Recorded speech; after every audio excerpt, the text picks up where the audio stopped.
So you want to be an alchemist. That's great news. Let's review what that decision entails for your time spent in classic World of Warcraft. Now don't underestimate the power of this profession.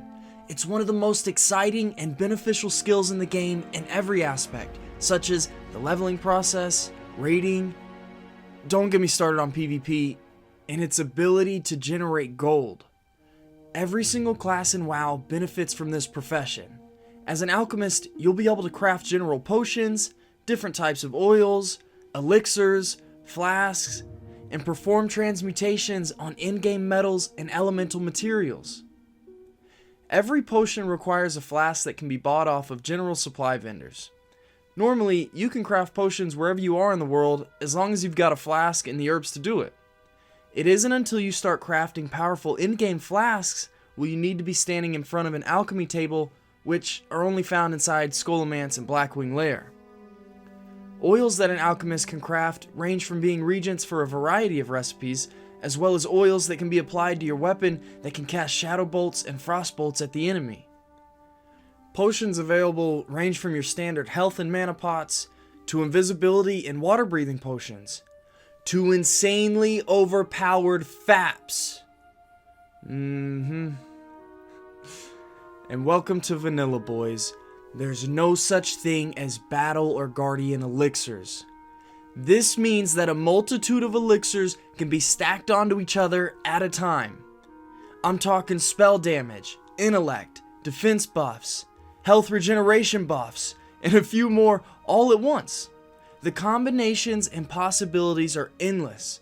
This profession provides the most flavor it ever had in its history during Vanilla WoW. These elixir buffs are a step up from the regular potions, and they typically last 1 hour long. Although, be wary, if you die right after popping 5 elixirs, it's gonna be a sad day when you end up losing all your buffs. Flasks are available at level 50, and they provide powerful buffs that will be utilized by nearly all the serious guilds and raids, and of course, those hardcore rank 14 PvPers. Flasks can't be stacked with each other, but can be applied alongside most elixirs, as well as lasting 2 hours long and persisting through death. Thank you, patch 1.7. While the power of flasks was common knowledge in Vanilla, I have a feeling a much greater percentage of the player base are going to utilize these buffs more frequently, causing a greater demand. I'm telling you, there's a lot of misconception, or just lack of knowledge of how advantageous alchemy and other world buffs are in the game. Finally, as an alchemist, you're going to have the ability to transmute certain materials. One of the most profitable transmutes being Arcanite bars, which run on a 48-hour cooldown with true silver bars. Elemental transmutes work on a 24-hour cooldown, and they're beneficial in very niche situations. Of course, before you can transmute anything, you're going to need to be in possession of a Philosopher's Stone. This item is crafted by alchemists and is soulbound, so each alchemist will have to do their part in obtaining this recipe from a little goblin found way out in the Tanaris Desert. This is just one more aspect to the profession that adds flavor and immersion to the entire game. Now that we've done a brief overview of everything you can expect if you were to choose to be an alchemist, let's look over all the base recipes that are taught from the alchemist trainers. This will give you a really good understanding of what the leveling process would look like from 1 to 60 on a fresh server, because typically you're not going to encounter world drop recipes or vendor bot recipes. Let's dive right in. The minimum requirement to become an alchemist is level 5, and in most of the starting zones there will be an alchemy trainer available, of course with an herbalism trainer nearby as well. Now for the Horde, the orcs and the trolls, you're going to need to visit Sinjin Village in southern Durotar, and the Undead's alchemist trainer can be found in Brill. Unfortunately, for the Tauren, you're going to have to make a trip to Thunderbluff because there isn't a trainer in Bloodhoof Village. For the Alliance, the humans and Night Elves have trainers in their starting zones, but the Dwarves and Gnomes are going to need to visit Ironforge in order to pick up this skill. As an apprentice alchemist, you begin by knowing 3 recipes: a health potion, and an offensive and defensive type of elixir. Check out the rest of the recipes learned as an apprentice alchemist. Alright guys, this is where it gets fun. Imagine a world where you're level 5 or 6 and you've got plus 4 strength, plus 50 armor, plus 27 health, and plus 2 health regenerating every 5 seconds at the same time. All of a sudden, you've just turned into a war machine and you're going to be able to take on an extra mob at a time and have less downtime between fights. Now, in terms of speed leveling and wanting to maximize efficiency, and you want to rush to level 60 to actually start playing, this won't interest you. But for the majority of players who want to experience the leveling process and enjoy this beautiful aspect of the game, you're in for a treat.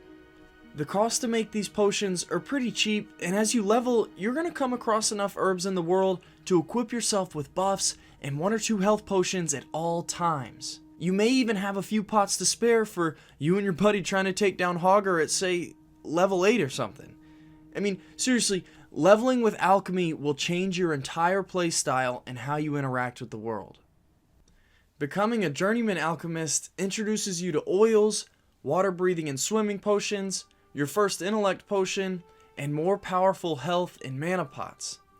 It's really neat. The game encourages you to pick up fishing in order to craft water breathing and swimming potions. Now traditionally, I know people leveling up this skill just overlook these potions, but I could see you saving up a swim speed potion for a rainy day when you get ganked near a pool of water or a coastline and you need a speedy getaway. Even if you don't use the oils, alchemists in the past have been known to fish up the oily black mouths just to level up their alchemy skill so they don't have to use herbs on the lower level potions. As an expert alchemist, again, you're greeted with upgraded health and mana potions. This is also the first time you get your hands on a lesser invisibility potion. If you come across some extra Fade Leaf and Wild Steel Bloom, there's no reason why you shouldn't keep a couple of these in your back pocket. These herbs, they're also found in mid-level PvP heavy zones, such as Stranglethorn Vale, giving you the opportunity to have the upper hand on your opponent.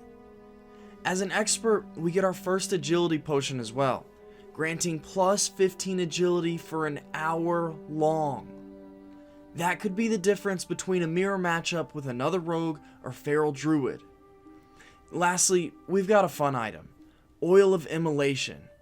This potion requires Fire Bloom, which is going to be found in hot areas like Teneris or the Burning Steppes, and it could offer you some fun AoE farming along your leveling route.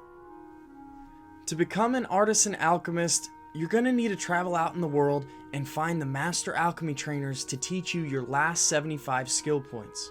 The Horde need to travel to Stonard and the Swamp of Sorrows, and the Alliance, they need to head to Fairless.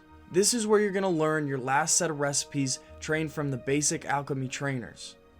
Now, there is some overlap in what Blizzard considers Artisan, and I'm pretty sure the last 4 potions on the previous page, they're taught by Master Alchemist trainers. That being said, this trainer will teach you the last upgrade to your health and mana potions available from trainers. There is one more tier to these potions, but these recipes, they're bought off of vendors, not taught. The Intellect and Agility Elixirs, these are the most appealing recipes on this list, and the Arcane Elixir combined with the Intellect Elixir, it's going to give Clothies a nice little boost to their damage. The Detect Undead and Demon Elixirs, these are kind of trolling potions in my opinion. I'm sure they're useful somewhere, but don't expect to get rich off of these recipes. Now the Dreamless Sleep Potion, this is one of many unique potions crafted by alchemists. Upon use, it puts a stun debuff on you, and it restores 1200 health and mana over 12 seconds, similar to Mage's Evocation spell. Funny enough, this guy in the forums pointed out that the stun actually stops you mid-air, which can turn into this last-second getaway tactic. Like, say, if you're near a cliff, or you jump off a building when it looks like defeat is certain, pop this bad boy right before you land at the bottom, and heal up nearly instantaneously. The last recipe you're taught is how to craft stone scale oil. This is a key regent for 4 endgame flasks and potions. To finish off this basic overview, let's review what the oils are actually used for, just so you can get a greater understanding of why they're even here. Each blackmouth oil is created with 2 oily blackmouth fish, and this oil is used in 5 different recipes, 4 alchemy and 1 enchanting recipe.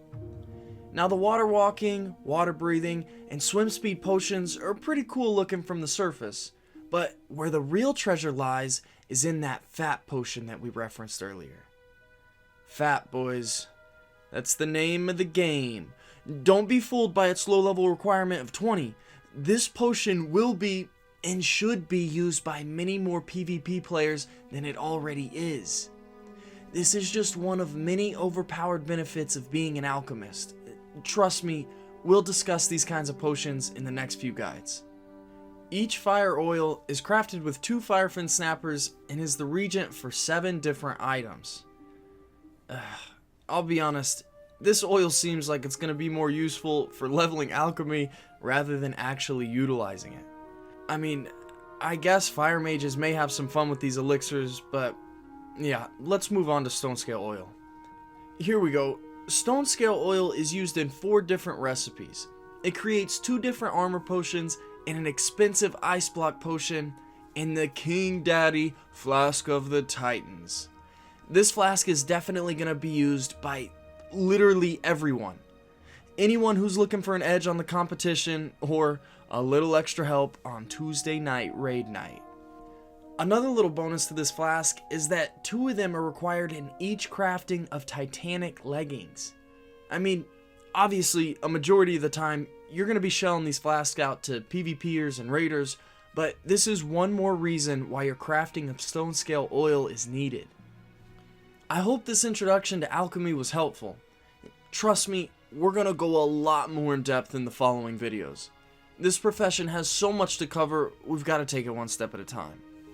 I imagine it's going to take another 4 or 5 videos just to finish up the series. So if you feel like I missed anything, or you want to see something in the near future, let me know in the comments, or come join my Discord and come hang out and get ready for Classic WoW. If you like this content, consider leaving a like. It really helps me out more than you know. Yo, thanks for watching and supporting Crazy for Days. Outie.